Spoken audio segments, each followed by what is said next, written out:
Paano mag-remove ng WhatsApp doon sa ating Facebook account? Yan ang tanong ng ating kaibigan. Kasi nga, gusto na niyang palitan ang phone number sa kanyang WhatsApp. Bakit kaya?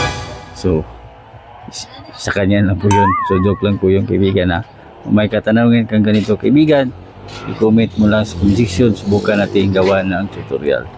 So, bago ka pa lang, pakipollow mo na ako at pakishare na din ang ating content para maraming matulungan ng mga kaibigan na hindi pa nila alam ang ganitong tutorial. So tara, let's go! Okay, welcome sa ating pagtuturo kaibigan. Shout out po sa inyo. Sana nakasubaybay ka sa ating tutorial kaibigan sa iyong tanong para madali mong umaalis ang WhatsApp doon sa iyong Facebook.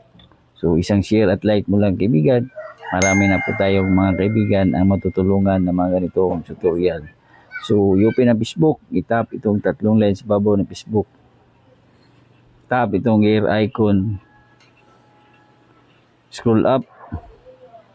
Napin mo itong WhatsApp. So, itap mo lang itong remove. Ibig sabihin, maalis na yan. So, hindi ko lang i-remove yan kasi nga ginagamit ko. So, isang tutorial lang to. So, ganun lang kaibigan, mag-alis ng WhatsApp doon sa ating Facebook account. Huwag kalimutang i-share ang ating videos. Tandaan ang kalaman ni Kiman. God bless po sa ating lahat.